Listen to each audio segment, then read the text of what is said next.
A very good evening to all of you. A very, very good evening to all of you. My name is Dosso Radido, and this is the SheLeads livecast coming to you live on LinkedIn Live, brought to you by Zion Paul Publishers in partnership with the SheLeads project. My name is Dosso Radido, and I am glad that we again are meeting here to have an interesting conversation and interesting discussion. I don't know how your day has been. You probably, if you are like me, you had a busy day. Personally, I've had a fruitful day, quite busy. I just realized that it was morning and then it was evening.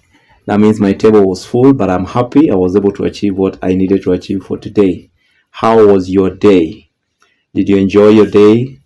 Was it productive for you? Did you achieve your goals? Did you realize what you had set to achieve for yourself today? I'm hoping that it was an exciting day and a productive day for you. So we are coming to you live on LinkedIn. Today we are going to have a special guest by the name Decimar Ogutu, who will be taking us through an interesting subject, leading from the heart. Leading from the heart. And as we all know, leadership is such a big topic. We keep talking about it every single day. And this is one of those days that we're going to discuss this and learn something from her experience, from her knowledge, and from her wisdom. So if you have already joined the conversation, I would just request you to share the link with your friends and people in your network. Let people know that we are live, that we are about to start the conversation, even as we wait for our guest to arrive. So I'll just give you a minute or two to be able to share the link, alert people in your network, let them know that we are live, that the conversation has already begun. I'll be so glad to have as many of you as possible joining in, and of course as many of you as possible participating in the conversation, throwing your insights or asking questions. The last time we were here, we were engaging Madam Winnie Osula. We were talking about creating and optimizing leadership opportunities, and it was such an amazing conversation. And I'm hoping that today's is going to be even bigger and better. And of course, what made it good is the fact that those who attended the meeting were able to contribute to the conversation and ask questions, and we were able to learn a lot of things. So it is my hope that the next 1.5 hours are going to be productive hours. They're going to be learning hours for ourselves, and that we are going to get good value for the time that we are investing in this. So I will let you to take a minute or two to invite people in your network. Then we shall begin the conversation officially. Meanwhile, we will be waiting for Decima to arrive here so we can be able to start the conversation together. Today's topic is leading from the heart. She has plenty of insight she's going to be sharing with us today, and I'm very keen to learn from that. And as I said earlier, this is a live conversation that is brought to you by Zion Paul Publishers in partnership with the SheLeads project. Zion Paul is a publishing company that is based in Nairobi, and our mission is very simple. We want to contribute to knowledge building and knowledge management as a strategy for growth and development. And that is why we are doing these kinds of conversations, so that the knowledge that is gathering from the experiences of the people that we interact with, or from our practice from the front line, can be used to influence the way we practice, and can be used to power the growth and the development that we are hoping to achieve for ourselves and the organizations that we are working with. In partnership with Zion Paul Publishers, of course, is the SheLeads project, a project that concerns itself with issues of women and women's in leadership, as a way of creating a platform for conversations, a platform for learning, and a platform for influencing women and women in leadership, particularly the whole issue around women involvement or inclusion in leadership. So that is the basis for this conversation today, and that is the background from which we come, even as we get into the discussion today. I'll be hosting this session today assisted by Electin Kunyu, who I think is already in the meeting. I will be letting her say hello to us in a minute. But before I do that, I just want to remind you again that now you can be able to invite friends and people in your network to join the conversation even as we wait for our guest to arrive. Today we are speaking to Decimar Ogutu, who will be helping us to understand this whole conversation, this whole topic of leading from the heart. And it's very interesting the way those words have been crafted, because a lot of leadership has been done from other places. Today we are learning from our insights about how to lead from the heart, and I can see Decima is already in the meeting. So before I let her into the meeting, Decima, if you can raise your hand, please, so that I can admit you onto the podium where there are microphones from which you're going to speak. Just raise your hand. I will admit you onto the podium. Meanwhile, I'll be letting Electin, who is my co-host today, to be able to say hello to us as I try to admit Decima onto the speaker's podium. Decima, if you can hear me, please raise your hand. There's a way you raise your hand with a certain emoji there so that I can admit you onto the speaker's podium. Meanwhile, I will welcome Electin to say hello to us as we get ready for the conversation today. Thank you so very much for those of you who have already joined, and thank you for the invitations that you are sending to your friends and people in your network. Electin Kunyu, please. Thank you so much, Dosa, for the opportunity, and thank you for those of us who are joining us. My name is Electin. I hope you're going to be with us throughout the conversation. In the meantime, in case of any questions, feel free to raise your hand and you'll be able to ask your questions, or as well as, in case you don't feel like talking, you can just send in your questions you can directly send them to me, then I'll be able to ask the questions for you so that the guest can respond it to you. Thank you.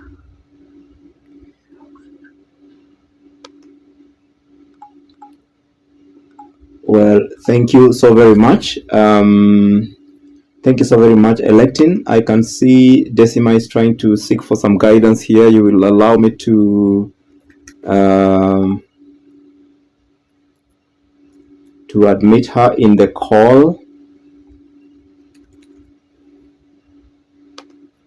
so that she can be able to speak to us today. Today we are talking about, all right, I think she's already admitted. Today we are talking about leading from the heart.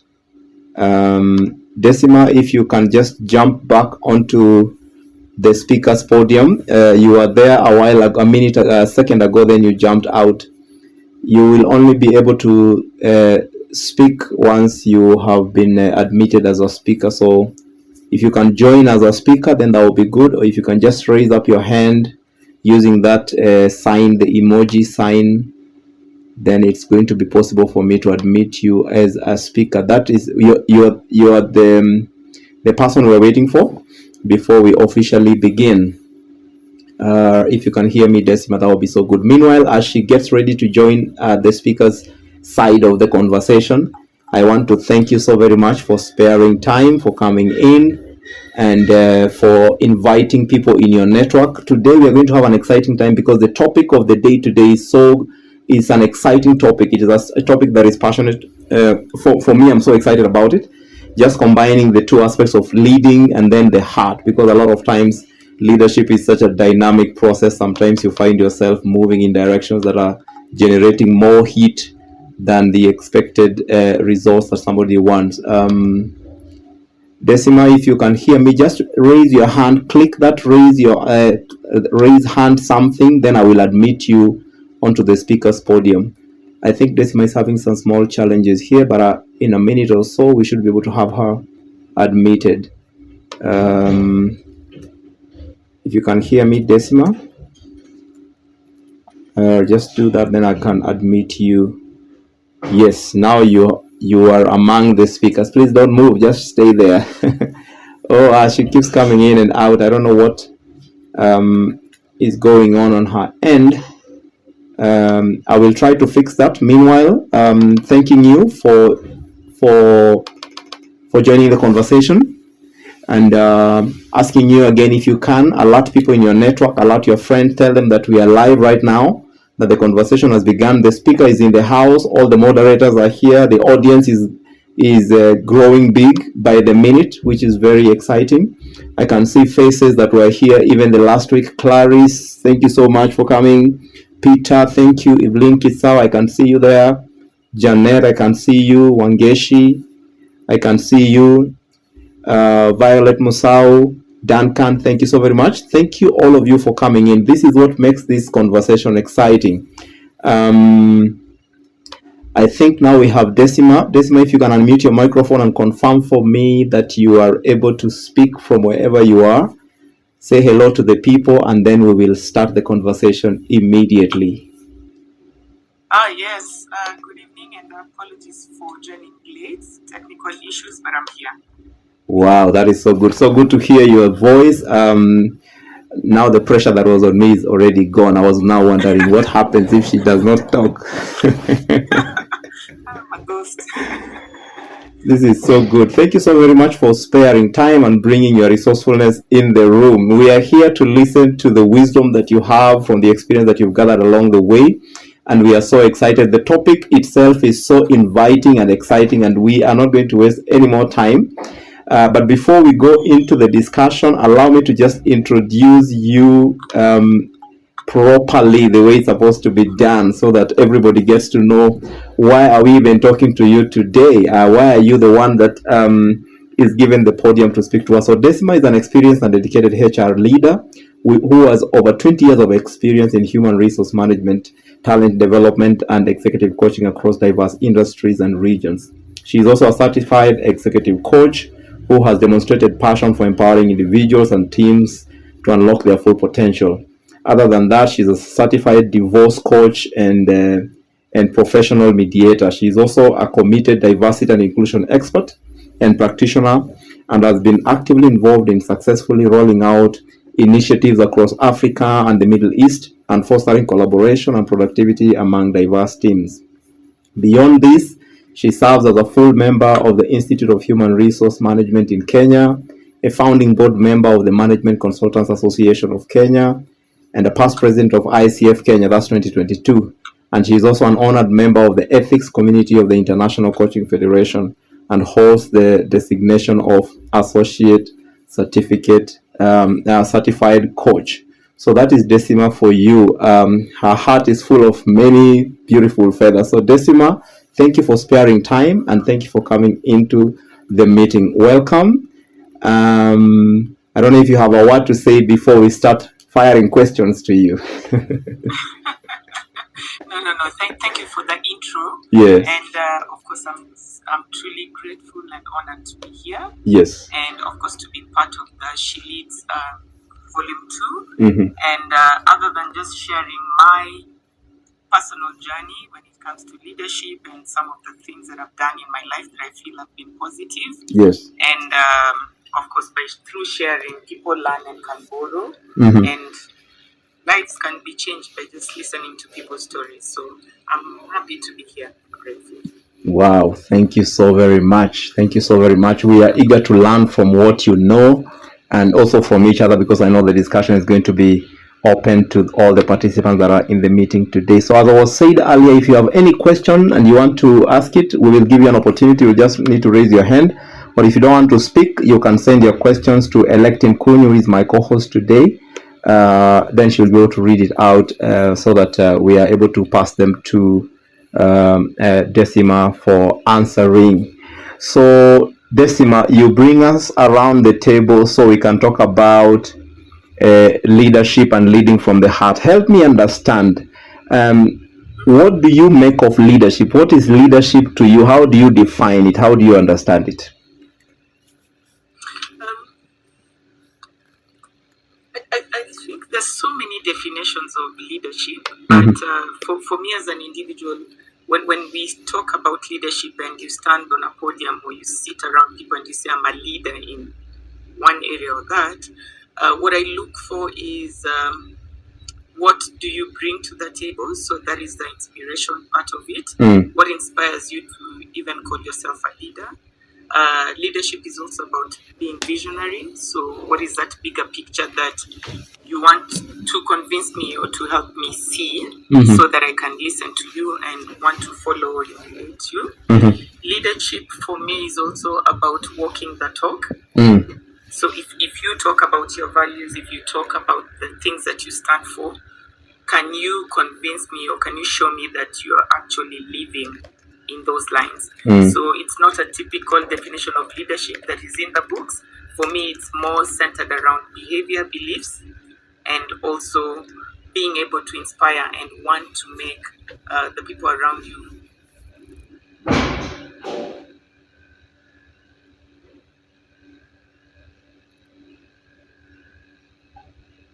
I'm sorry. Looks like we've lost you. Are you still there? I'm here. Oh, the last part of what you said, I don't think we had it.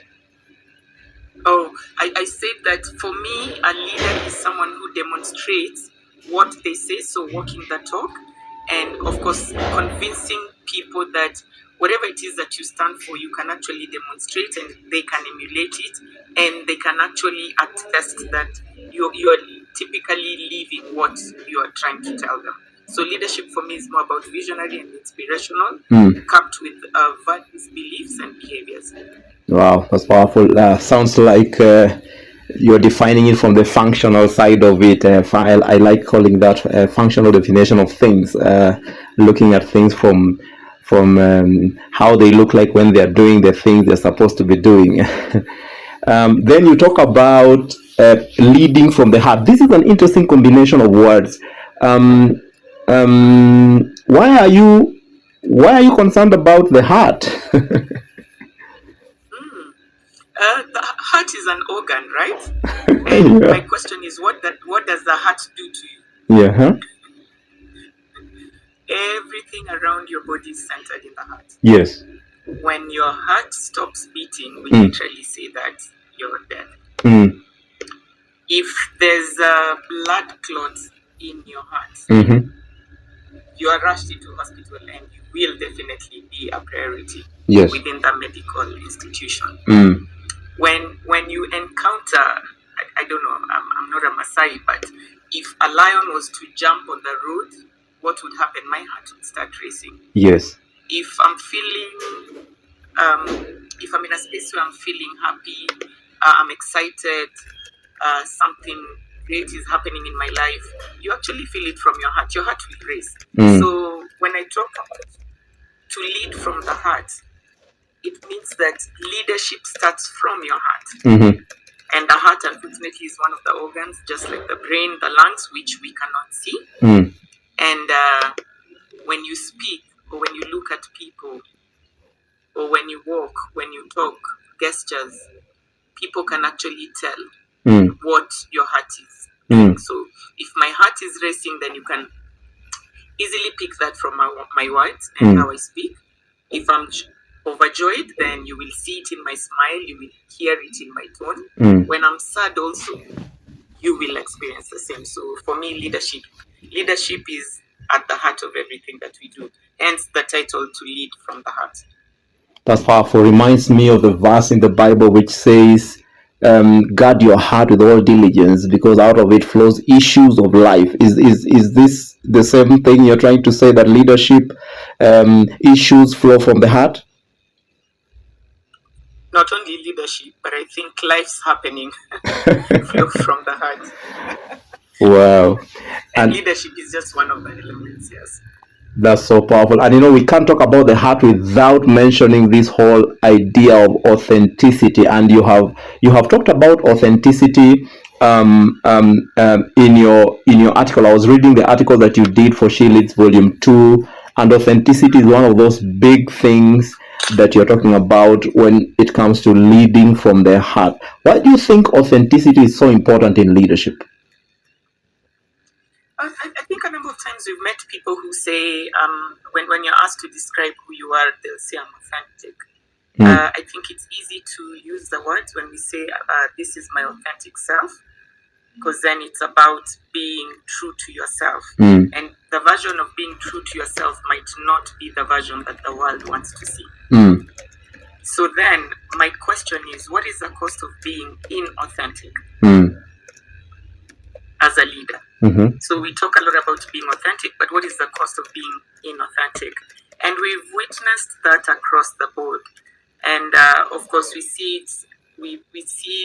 the cost or the loss that is being witnessed around, especially when we look around the society at large, and also in our individual spaces or as human beings. When you're inauthentic, what is the price that you pay? I think we've seen a lot of dysfunctional relationships, be it at individual or family levels, institutions, society at large. So being authentic self is bringing your best self forward. But then I think it's important for us also to pause and ask ourselves, when we are not doing that, then what is the price that we pay? How does that impact the society or the people who are around us? And of course, we must strive, and we strive to be our best self. But this is life, and life happens. So there are days that you're inauthentic. So then, how do you manage that, and how do you navigate when you're in leadership to not affect the people around you in a negative way? You are saying very powerful things. One of the statements you've just said now is that it's easy to use words, and I think one of the things that is used mostly when it comes to leadership is words. If you look at the African leadership experience, we are fed with too many good words, but then there is no action to back what is being said, and therefore, if you look at the experience of the African people, it can be explained from the fact that the leadership that we have been treated to does not feel like it sounds. So I totally agree. I agree with that statement. And they say charity begins at home. So we can talk about Africa at large, but then if we bring it home, how many people will stand on podiums, leaders, politicians, parents, it doesn't matter who it is, and say one thing, but they do something different. I think everyone would give an example, or names would pop up if you were to ask people to just write names, right?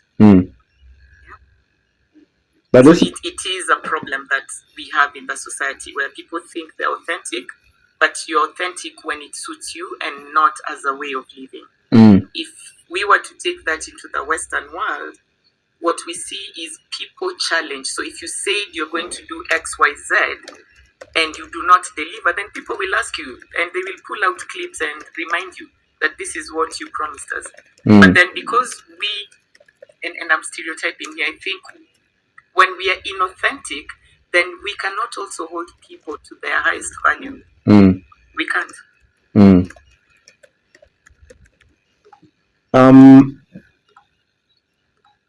From where I stand, I think authenticity is a hard place to be in. I mean, I know you say that sometimes we are inauthentic, but if you look at how it goes, we struggle to be there. We seem to be more comfortable out of authenticity than inside authenticity, because inside there, that's where there is accountability.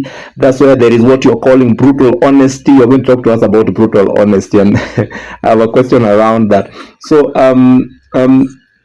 what do you have to say about authenticity being hard, and how do we fashion authenticity around ourselves and even within the culture that we're building in our society? I think if we even go back into religion, I think each and every religion, be it Christianity, Islam, Hinduism, Buddhism, talks about being your authentic self and walking the talk. So if the Bible says, give Caesar what belongs to Caesar. So if we would strive to live in our authentic self, then I believe we would not have many issues in the society. However, I do agree that it is very difficult, because then our exposure, culture, upbringing, learning, all these things have an impact in our authentic self. But then when we introduce ourselves, what is the number one thing that we start with? My name is Decimar Ogutu. I'm a HR leader, But where are your values? So being authentic selves also stems from your own personal core values. And I can assure you that when you ask people when people introduce themselves, very few people will attach values that they stand for in their introduction. And it is so easy to call out someone when they step out of that values that they actually purport to uphold, when they are not portrayed in whatever it is that they do. So for me, I think that, can we be authentic self? Yes. If we look at how to communicate the brutal honesty, and also when we start thinking about how do we make the world a better place, especially speaking context of being a Kenyan and living in Kenya. How do we make the world a better place? With time, we've seen a shift in that. The younger generation is now questioning. When I was growing up, I don't think we even had room to question. We were told what to do, be it at home, be it in school, be it with your aunties and uncles. We were normally told what to do. But right now, I can tell my son what to do, but I can assure you it will not be an easy walk in the park. So they challenge, they question. And I think that is where the authentic self becomes a pillar in our life and in the things that we do, if we start questioning the right way. Yeah. Wow, that's so powerful.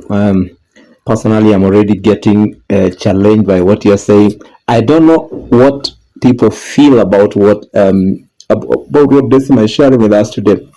If you have a question or a comment, please feel free to be raising your hand or channeling those questions to my co-host, Electin. She will be able to ask it for you if you don't want to ask. But if you want to ask the question, you can always raise your hand, and then we will admit you to ask the question.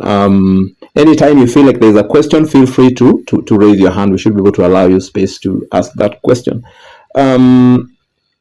There is something that comes to my mind when I listen to you talk the way you're talking, because when you call us to begin to consider leading from the heart, you're calling us from a certain place, and one of those places you're calling us from is the mouthy place. What I hear you say is that leadership has to be hearty and not just mouthy or these other things that we do. So you're calling us from the place of just speaking things, and we are not doing them, or saying things that we are not. A lot of what we experience or see as leadership around our environments today is, first of all, mouthy. We know them by what they are saying. I mean, if somebody is talking too much or saying things, big things, like what we know in the African scenario, most of our leaders are known for big talk, but then if you go to check anything beyond that, you don't find anything. So you're calling us from a leadership that is more mouthy than it is hearty. Where else are you calling us from, Decimar? Thank you for that. I think there must be a purpose in everything that we do. So when we stand and call ourselves leaders, then what is my purpose of being a leader? And I have, in the article I've talked about, it needs to be something bigger or greater than just thinking about your stomach, your body, and your pocket. Yes. And to be very honest, I believe that, and we tend to think that the older you are in a profession, the better leader you should be. I've seen people who've been in leadership positions even for 20 years, like myself and others, who are pathetic leaders. And unfortunately, no one calls out that. And when I say pathetic leaders, is they have a vision, they have a purpose, but the people or the teams they're leading are not fully aware. And of course, when you look within the political landscape during elections, there's a lot of mouthiness. There's a lot of promises that we are given as a country. That's right. A lot of promises. But then once we elect and we have a new government and people in the office, what happens? The bigger vision might be there, but if you go into county levels, and you ask people, what is your governor's vision as an example, very few people can articulate. Yes. And of course, when we lead from the heart, and when we are clear in terms of our vision, our purpose, and what drives us to want to lead, then there must also be, on the other side, that desire to make things better for the people you're leading, the desire to want to leave a legacy that people can use as a reference point. There must be a desire for you to groom people so that when you step out, there's already a set of young leaders who can come in and continue the journey that you've started. Yes. So it's more about finding your purpose and connecting it to your why. Why do you want to lead? Do I want to lead because I think it's prestigious? Do I want to lead because I think I'll be paid well, I'll have a driver, I'll be driving a 4x4? So I think stepping back and asking ourselves, why do I want to lead? And how does that tie with the vision that supports the wider community that you're serving within? Wow, that's so powerful. Be it in corporate or be it in private or public sector. That's so good. So that leading from the heart has to be coming from the place of purpose. That leadership must be led by purpose. When I read your thoughts around purpose and leadership, I began to ask myself the question, before we even begin to see or seek for the connection between leadership and purpose, and how purpose should lead leadership. Do we even have an understanding of the purpose of purpose? Do you think people understand the purpose of purpose? No, I think we live in a world where everything is fast. We have microwaves, so you can prepare a meal in less than a minute or two. Warm your tea in a microwave. There are many things that we can microwave. So leadership has moved from the form of, I want to serve my community, I want to make the world a better place, to a place where my own personal view, where it's all about your stomach, your body, and your pocket. It's self-centered and not people-centered. Very few leaders, very few, and I know we have people here in the call, if they can actually mention the few who are people-centered. It's not a common thing. It's not a common practice. And for that reason, everyone wants to get into leadership because there's a belief that if I'm in leadership, then I can acquire things for myself and not care about whether I deliver or not. Leadership has been used to enrich the leaders and disenfranchise the people and the bigger picture. That is so powerful. I don't know if there is any question from the audience. Anybody who has a comment or a question, please feel free to raise your hand. We will give you an opportunity to ask it or to make a comment if you wish to do so. I don't know if there is any question from my co-host Electin. Have you received any questions from your end? Yeah, I think I got one question. Earlier on, our guest was talking about younger generation questioning, are now questioning leadership. Yeah. So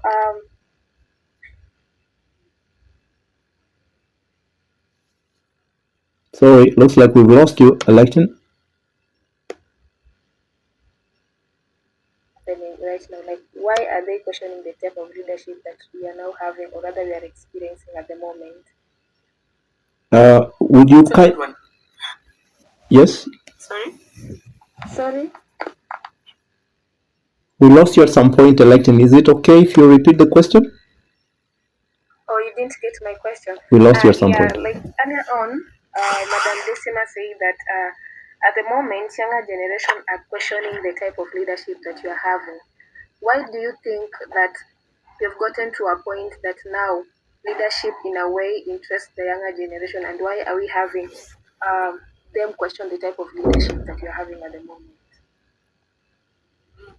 Yeah, that's a good question. I do believe that times have changed. Things have changed. During my generation, and I guess having worked for 20 years, you can do your maths, technology was not as effective as it is today. Whatever happens in America, within a split second, we see it in the social media, and information flows quite easily. So in terms of awareness, learning, emulating, coping, if you might use that as well, the world has changed now. So when it comes to challenging and changing and asking questions, I think it's much easier now because it's a way of life and we see it all across. But other than that, also in Kenya, I want to believe that we do have quite a number of education has been one of our strongest pillars, and people are now able to articulate, to read, digest, and articulate what you are telling them. And if it is not right, then they will ask questions around that. But we are not there yet where we are able to actually hold people accountable to an extent where we can actually recall leaders if they do not deliver on their promises.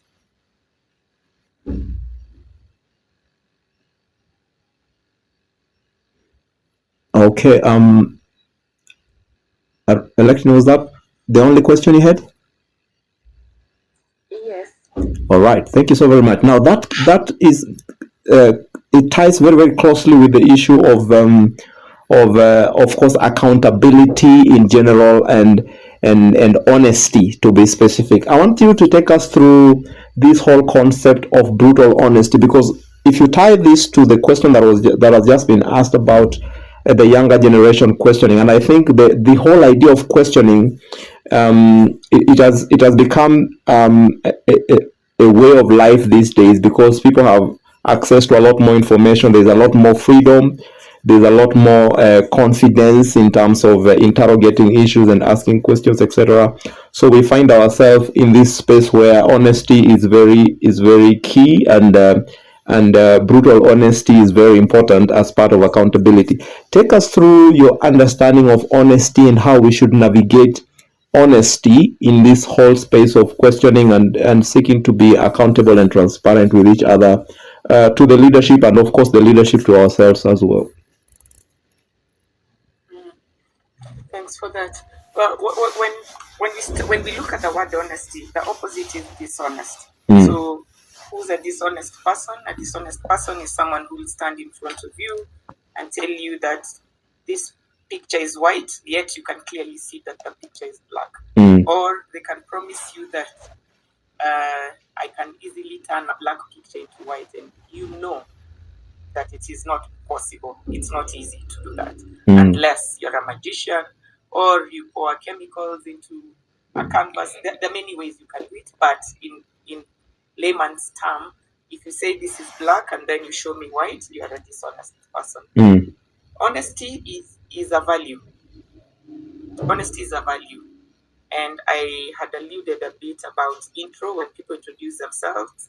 How do they ever talk about their own personal values? So if I stand in front of you, I'm today invited to speak here, and I say I am an honest person. Will people vouch for me, or will there be mamas in a meeting room, or where people will be looking at each other and they're like, no, she's not telling people the truth? So it must stem from a sense of value, something that you believe in, you stand in, and you demonstrate in all areas of your life. So it's not only when it is convenient for you. So I'll decide to be honest today because I'm speaking in this particular forum. It is a way of life. So honesty has to stem from our core, and that is where the heart is. So if I say I'm an honest person, then I should be able to answer even those difficult questions. When it comes to accountability, it's easy to explain where you're coming from if you also mirror the value of honesty. Then I have no reason to lie. I have no reason to say one story in this forum and another story in a different forum. It's easier to remember the truth as opposed to remembering lies. And we have several examples where people have been recorded saying one thing, but when it comes to delivery, they deliver something else. You've ordered X, you're being told, yeah, quality, da da da da da. But when it gets to you, it's the complete opposite of what the vendor, whoever you're dealing with, was selling to you. So it is a problem that we witness across because of out tied to again being focused in things that will fulfill my stomach, my body, and my pocket. So then, if I start to be an honest person, then of course there's always a price to pay. It means that there's so many deals, there's so many business partnerships that I would definitely walk away from if it does not align with who I am and where I want to go and what I want to be remembered for. Accountability within the corporate world, it's super easy. It's super easy. By the time we get to Q4, which is now October, November, December, we already know what is expected of us in the following year. And how do we do that? We have clear KPIs. We know this is the number of sales that we need to achieve, and this is what we need to do across the organization. Why is it so difficult even in our own personal spaces? You can only be held accountable if it is written and communicated to the group of people who are affected by those decisions or by whatever actions that you are required to do in order to improve their livelihoods. And many a times people will not bear what they're supposed to be held accountable on because they do not even believe it's possible.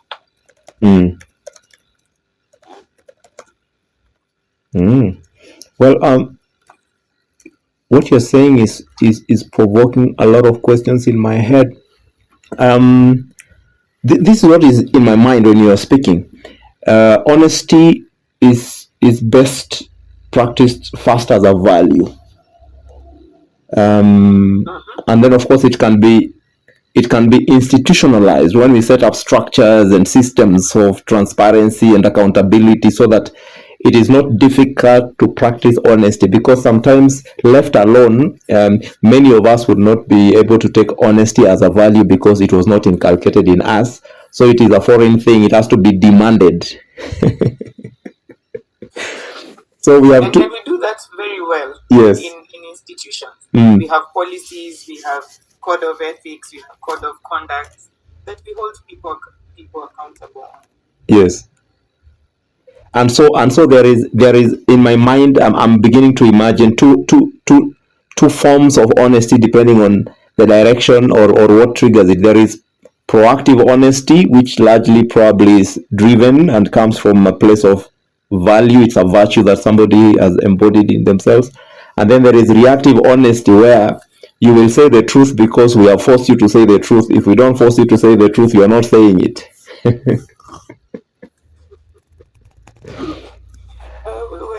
When I started driving and I, of course, got a car, got an insurance, Yes. I believe the person who sold the insurance to me told me, if you're ever involved in an accident, deny. Okay. And of course, it's because then it has an impact on your premiums and what is covered by the insurance. And this is with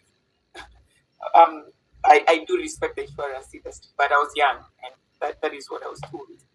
But there are cases where you are on the wrong and you know you're on the wrong. What is so difficult in coming out and just apologizing and saying, I'm sorry, I was either absent-minded or I did not see you. It is a bloody accident. It is an accident. It was not planned. So why can't we just be honest at such level? It could also be you're stopped by a traffic policeman. You change the story to suit you, hoping that the other person will buy your version of honesty. Why do you have to do that? Why do we have to do that? If you travel to the GCC countries, yes. A real example, Dubai, you leave your phone on the table in a restaurant, you will find your phone. You come back and find it. Here. Yeah, try that here too. No one has seen it unless it's captured on a CCTV. Yeah. So I believe that it is a value that we must cultivate at a very young age, and we must choose to also hold people accountable when we see such behaviors or when we see people being dishonest. However, we are over 60 million people, so it's not an easy peasy, but then unless we start, nothing changes, right? Well, dishonesty for me, dishonesty is a softer way of looking at it, because we've been treated to harsher forms of dishonesty, like craftiness and mischief.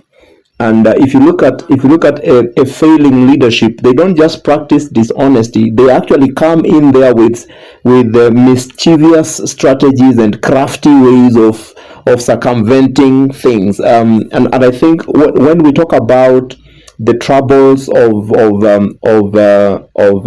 failing leadership or incompetent leadership, a lot of it is explained from the fact that they went in there, they lied in the beginning. When they got an opportunity to be there, they started subverting things, and they did things that were not supposed to be done from the beginning. What is your thought about that?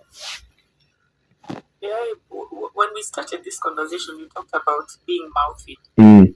and and when you want to confuse people, you will have slides that are super wordy, Mm. and in the end, people might only remember one or two things. Yes. But when you're being honest, then you will break it in simple language, simple terminology, simple concepts that people can understand. Mm. If I want to revamp an hospital as an example, and let's take the MOH project as an example, where a key focus was to revamp the ICUs. If I say that every year I will deliver 6 ICU beds, even a class 1 student can remember that. But if I choose to become wordy and try to put so many scientific and all those big terminologies, then not many people will understand unless you're an expert in that particular field. Yes. So I think also how we present whatever visions or whatever projects or whatever KPIs that we have to people, then it's easy for your followers or the people you're managing or leading to hold you accountable, and that calls for honest conversations. Well, the reason why I raised that issue up is because my observation about how craftiness happens these days, people look for loopholes within the policy framework, the policy that is supposed to help us do good. People look for loopholes within there, and then they find spaces, and they occupy those spaces so that they are not against the law, because there is no law they are against, and the radar cannot be able to pick them, and therefore we cannot talk about it, because when we talk about it, what are we talking about it against? I mean, what is the basis for that? For example, if there is no policy that says people should arrive at their place of work by 8 a.m., so somebody will say, what are you using to tell me that I'm supposed to be here by 8 a.m.? So there's a loophole there. So the new form of craftiness around this is people who are intelligently looking for loopholes within either organizational culture or policy or practice or this accountability system that has been put in place, and operating from those spaces, so that they don't project the image of dishonesty. They're just saying, okay, there is nothing around this thing that should be telling me not to do it, and therefore we cannot define it as wrong. What do you think about that? First of all, if you're employed and you work for an institution or corporation, you have signed a contract. So the working hours are clearly stipulated in the contract. So Yes. if you signed up for 8 a.m., then it is there. So it's not, they're not demanding. It is what you have signed up for. Yeah. But I hear you, and we live in a world where things are not perfect, and they will never be perfect. What we are looking for is to empower people to start asking the right questions. And in asking the right questions, then it will stream into holding people accountable.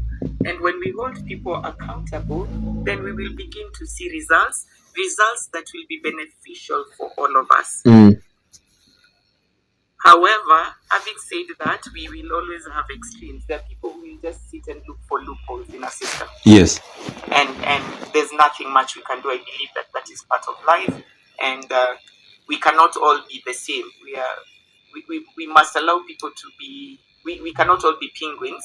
We must also allow a few peacocks amongst us, depending on which side the peacocks will want to define themselves as.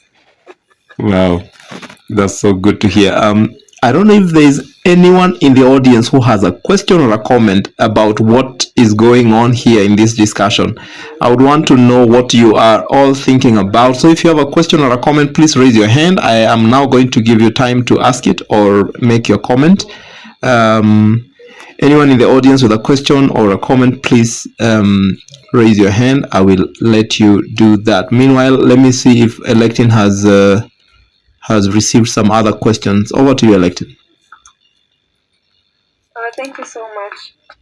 Following that conversation on organizations, type of policy and all that, there's a question here where one asks, when you talk about leading from the heart, how often do you put the organization needs above your own? Okay. First of all, whether you're a leader or not, you're part of the organization. So, and unless you're a shareholder or you own the company, then we are all employees. We are all part of one team. In terms of putting other people's needs before mine, there are several things that we must do as leaders. First of all, is to listen, and not only with an aim of,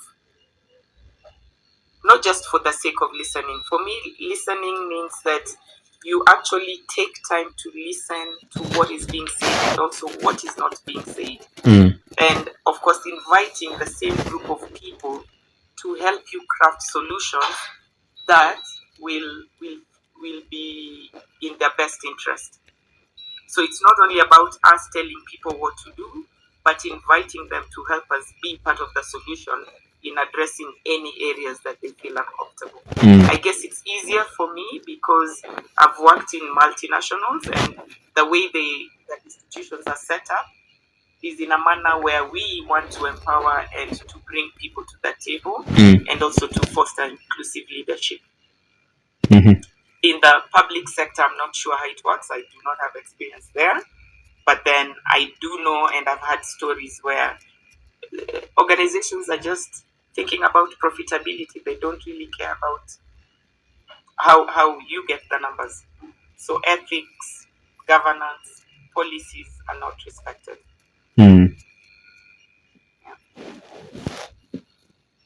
Wow, Thank you so much for that.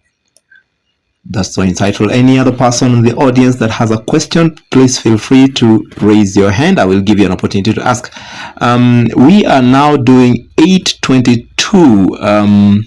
We've been here for almost an hour now since we began, and as you all can attest, there's plenty to learn from what is being shared today.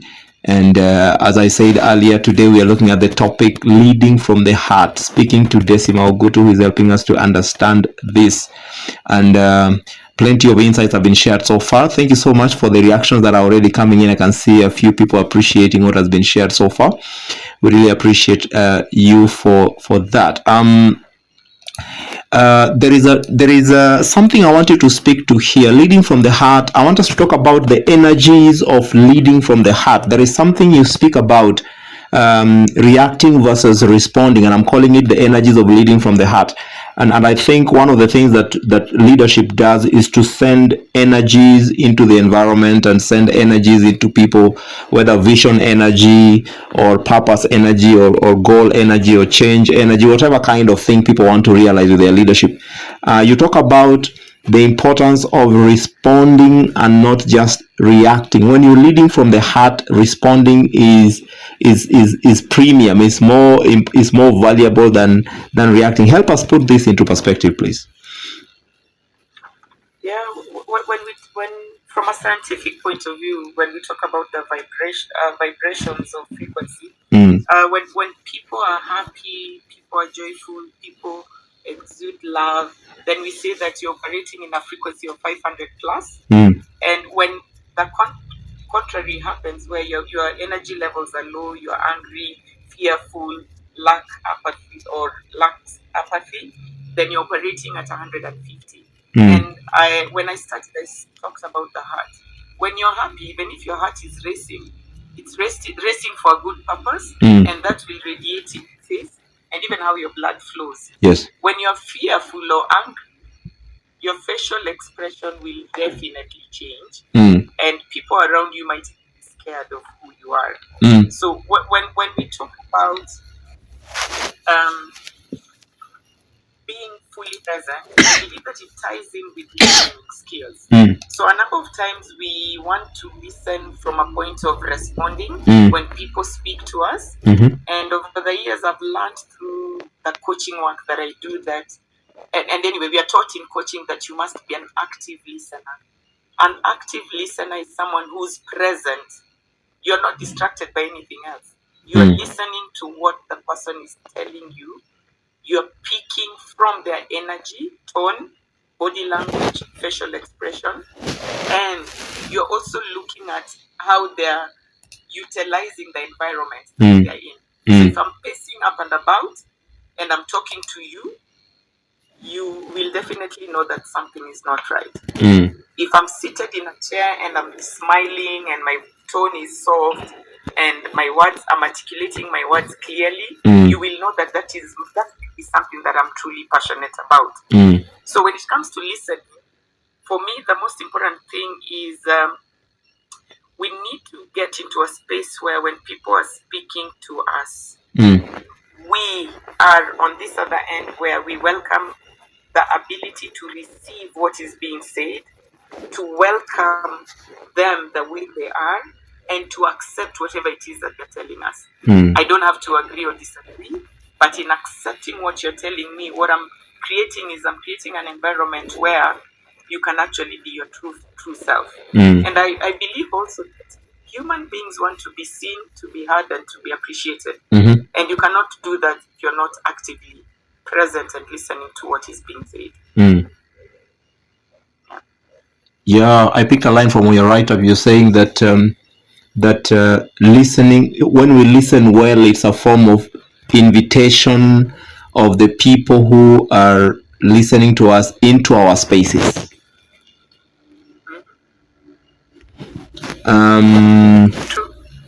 Yes, you want to add something onto that?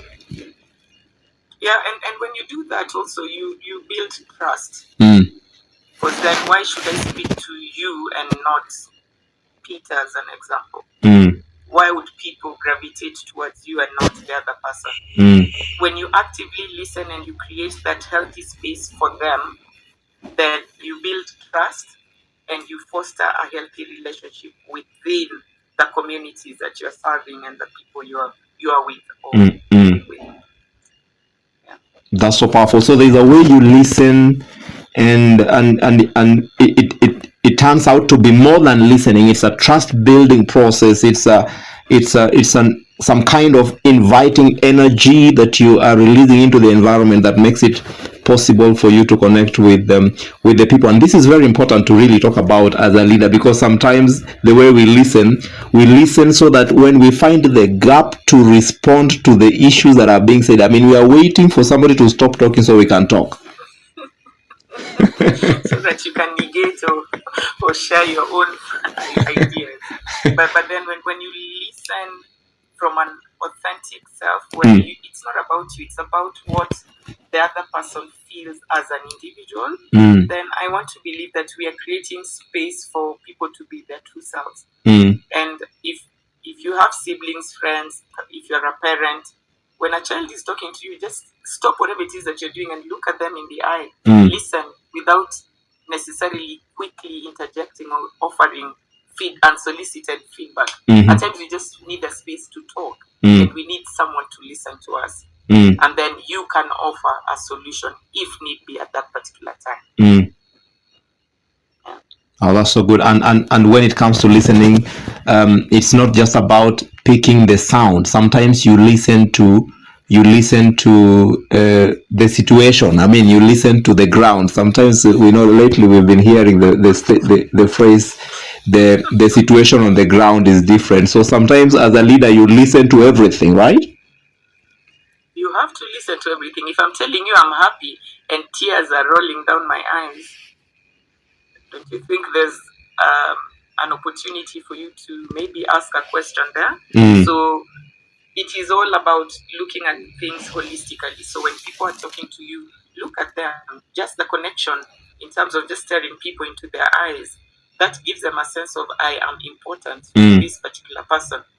But we've had instances where you've walked in someone's office, you're trying to explain, but they're busy typing or they're busy taking notes, and they don't give you the attention, and then they'll ask you, oh, please repeat what you just said. You're not listening to me.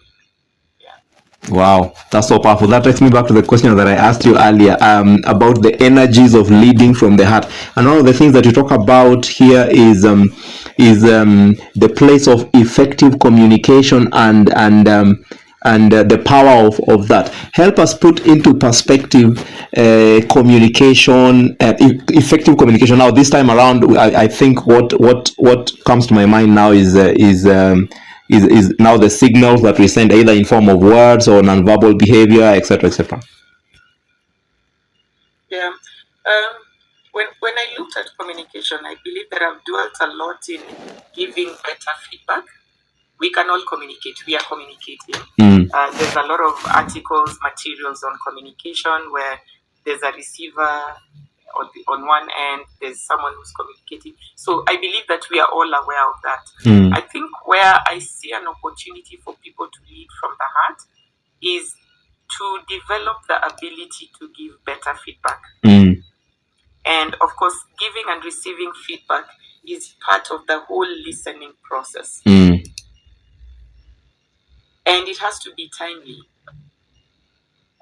You cannot give feedback when someone is really, really trying to explain what is hurting them or what tears into their soul or what they are unhappy with. You must listen to the full story. So the art of listening and also knowing when to interject when it comes to feedback forms part of the communication. And I believe that for me, that is one of the areas where I believe there's an opportunity for many people to grow into. And of course, when we look at the process of communication, there's a speaker, there's a listener, and there's an observer. And you have to play these three key roles when you're communicating with people. So know when to speak, know when to pull back and just be a listener, and also use the additional power that we have to observe how the other person is delivering whatever message they're trying to relay across. Yeah. A lot of times we've been conditioned to misunderstand silence. So that if you're talking to me and I'm not saying anything, then you start getting angry. Why are you not saying anything? Or when there is total silence, people feel like, why are you snobbing me, or why are you ignoring what I am saying? What is the place of silence in this whole conversation? Remember the Newton's law of where there's an action, there's always a reaction. Yes. I think we've been conditioned to react, and not many people relate with silence, and silence can be super awkward. And in coaching, again, coaching training, we talk a lot about silence, and we are taught to be comfortable with silence. And technically, what silence does is it gives the other person an opportunity to gather their thoughts and articulate what they're feeling. So it's not only words, but they're able to describe what they're feeling. There's a lot of, when we talk about mental health and wellness, we've seen a lot of yoga studios have come up. We've seen a lot of apps on meditation, how to quiet your mind. Why are all these apps coming up? It's because we have realized as human beings that there's importance in just being silent. And solitude is not for everyone, but it is something that if we choose to incorporate that in our lives, then I can assure you, sitting quietly for 10 minutes is not easy. It's not easy. It is something that you have to build up to, because how we are wired is we are reactive. There's always a reaction. Food on the table, okay, let's eat. Oh, we need to go now. The Uber is downstairs. We react. We react to many things. So it's about reconditioning our mindset to accept silence as part and parcel of allowing our hearts to calm down, and gives us clarity in terms of what we want to do, where we want to go. So silence is not a bad thing. It's awkward in the beginning, but once you master it,